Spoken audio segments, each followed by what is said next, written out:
Hello, hello. I'm sure you already know why you're here today. As you clicked on a video that had the thumbnail and the title, you know everything. Well, you are in for a treat as I, Lockstin, being of sound body and...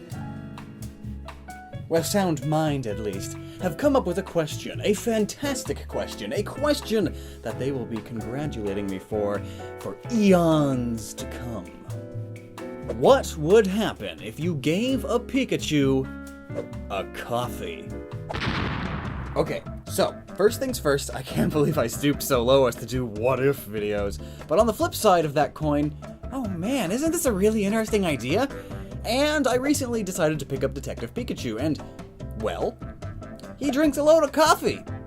So it's not like this is some out-of-the-blue question or anything. It's a legitimate concern for this Pikachu's health. So, let's start with some prefacing. Do not give any sort of coffee or caffeine to your pet. The world may run on coffee, but pets and animals have much lower tolerances to caffeine, so please do not give your cup of morning joe to Rex over there. It may mean an early grave for your little pup. Warnings aside, let's figure out what happens when you give a magically powered mouse a regular American pick-me-up filled with caffeine.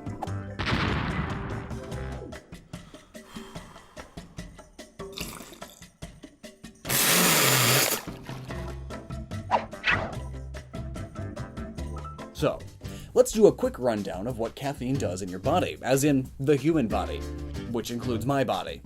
Your body creates a chemical called adenosine, which in your brain makes you tired. A lot of people think of their energy as an energy tank, and when it runs low, you get tired, when actually it's kind of the opposite. You have a tiredness tank that slowly fills up with adenosine. And conveniently, and put very simply, caffeine happens to look very similar to adenosine. So the adenosine receptors in the brain will also grab onto caffeine, which doesn't actually do much itself. But if the adenosine receptor has a caffeine in it, that means it's blocked from grabbing any adenosine. Essentially, caffeine blocks the sleepy time chemicals in your body from reaching your brain, making you feel more awake even though it doesn't really give you much energy itself. It's like putting a cap on that tiredness tank, until it eventually wears off, of course. But, while caffeine doesn't give you energy itself, caffeine mixed with carbohydrates, normally in the form of sugar found in all of the drinks with caffeine, like soda and energy drinks and sweetened coffee, does give your energy levels a good little boost. My brain could really use a sugar boost. It's a two-pronged attack. Tired Busters! Now, caffeine is considered GRAS by the FDA, GRAS by the FDA, and that means the Food and Drug Administration labels caffeine as generally recognized as safe. Generally. I did like the acronym GRAS, though just being generally recognized is not as assuring as being certified as safe. And of course, that's safe in humans, but we're talking about rats and mice. Well, massive electrical rats and mice. But I mean, the same concept? So, let's look at the most accurate estimate of the acute LD50 of caffeine administered orally in male albino rats. If you're not familiar with toxicology and fancy word mumbo-jumbo, LD50 stands for the lethal dose in 50% of test subjects. So, in these rats, a lethal dose of caffeine is hereby reported to be 367 milligrams per kilogram of body weight. So that's a number we can keep on the side. So how do humans fare, though? Well, rather than a number, we get a range of numbers, as the science isn't exact because it's illegal to kill people to find out the overdosage of caffeine. Dang hippies, getting in the way of science! Well, in humans, it can range from 150 to 200 milligrams of caffeine per kilogram of body weight for their LD50. But I'm sure you are wondering what dogs' LD50 are, because I scared you earlier with that warning. Well, it's roughly 150 milligrams per kilogram of body weight. Roughly the same as humans. Roughly the same. But then, why is it so much more lethal to them?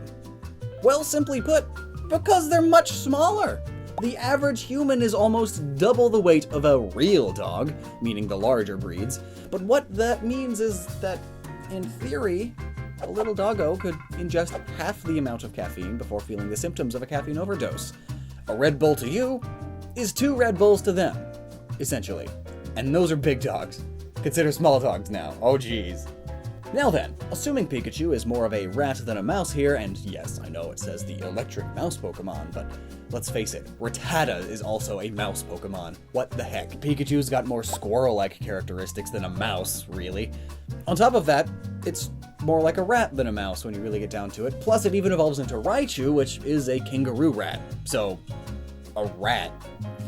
But just because I love you, I will also do a side calculation for if Pikachu was a mouse, with an LD50 being 127 milligrams per kilogram of body weight. Dang, rats are hardy! More resistant to caffeine than humans even. I'm thoroughly surprised, actually. So here comes Detective Pikachu drinking a small 8-ounce cup of coffee. On average, that contains a whopping 95 milligrams of caffeine. So first of all, I'm not even sure a small rodent even could drink 8 ounces of fluid. But let's keep going. Pikachu being on average 13.2 pounds, or 6 kilograms, which, fun fact, is just as heavy as my cat, Sasha. She's so fat. Look at her. You fatty. We call her Lardo sometimes. That's all I needed you for. So after drinking the entire contents of the coffee, Detective Pikachu would have ingested about 95 milligrams of caffeine. And remember, a milligram is 1/1000th of a gram, not a kilogram, which is 1,000 grams. So, if Detective Pikachu drank a coffee, his body would have a concentration of caffeine of 15.83 milligrams per kilogram of his body, which is much, much lower than both mice and rats' tolerances. Huh. That's much different than what I assumed. I thought that this stinking Pikachu would definitely die. I guess we all learned something new.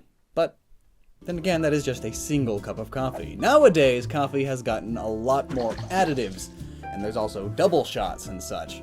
So I could see Pikachu easily getting too much caffeine if he's not careful.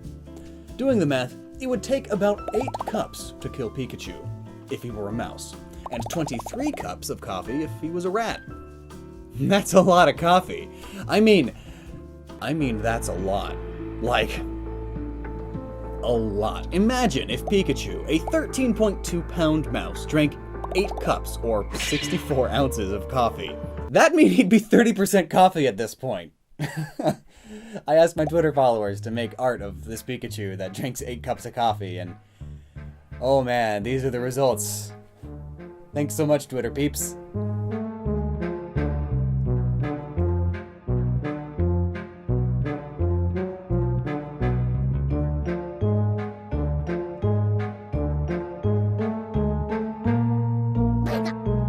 Okay, well, now that we know it won't kill him, let's continue. For science. So these studies about caffeine and rats are still going on, because we're just trying to learn everything we can about rats. But, I mean, sure, why not hype up small rodents that already have heart rates of 300 beats per minute? What could possibly go wrong? Well, in many rats, after being administered the correct dosage to not kill them, their brain activity rose sharply, mainly in the hippocampus, which does a bunch of stuff in your brain, mainly in the realms of memory and spatial cognition, along with a mild bit of behavioral inhibition. Meaning, these rats on caffeine are able to remember more details and for longer periods. And come to think of it, this would be really helpful for Detective Pikachu. It helps him remember the important details of crime scenes and suspects, all while the increase to spatial cognition would help him in different ways, allowing the small detective to be able to visualize the crime and the surrounding areas without actually having to be at the scene. But that last side effect, behavior inhibitions, are altered. Pikachu! Thunderbolt! Hey, don't boss me around! While this may be a bit extreme, this may lead to a certain small yellow detective with red cheeks going off the books with some crooks. Getting a bit dirty there. But I mean, hey, it was the caffeine, not me, officer. I swears. Pika. But back to the caffeinated rats, the scientists then rose the dosage up to 10 times the original amount. And who would have guessed it? The rat's brain activity spiked even higher than before. Crazy. But I mean, if you hyped up a Pikachu on caffeine, I think they would go even crazier with their power too. It's easy logic. I mean, I imagine they feel less tired from battling and shooting electricity. if they're all caffeinated. Would that mean, though, that they can essentially push their bodies to higher levels, becoming much more charged with energy, thus electricity? Is that how electric-type Pokemon generate their electricity? Just body energy? I mean, coffee is slightly acidic, and those high ions would help create a displacement in local charges. Though, unfortunately, coffee isn't a strong acid. I mean, it's the same pH as a banana. Which is also yellow! But who knows? We really don't know exactly how a Pikachu, or heck any of the Pokemon, really generate their electricity. We only have theories. Well, some Pokemon are explained, like Helioptile. I mean, it's a dang solar panel. That's how it gets it. Easy. Some just pull it in from the air. You know, there's some explanations. Most of them don't have any. So, that's the video. Now we know Pikachu wouldn't die from a single cup of coffee. In fact, he'd benefit from it. Also, you shouldn't give caffeine to your pets, or really anything. Not even yourself. It's only generally recognized as safe. Maybe you'll die. People do die of caffeine overdoses all the time. Most of the time it's young kids trying energy drinks. Like, don't do it, you're a small kid. It says on the can, 13 and up. And even then, limit your amounts. Like, come on. But I hope you enjoy all of the knowledge that you just received. Never stop using that noggin. That was all such useless information. Is that what we're becoming? Just useless filler episodes while we work on bigger things? 'Cause that's what this was. Ooh, filler episode.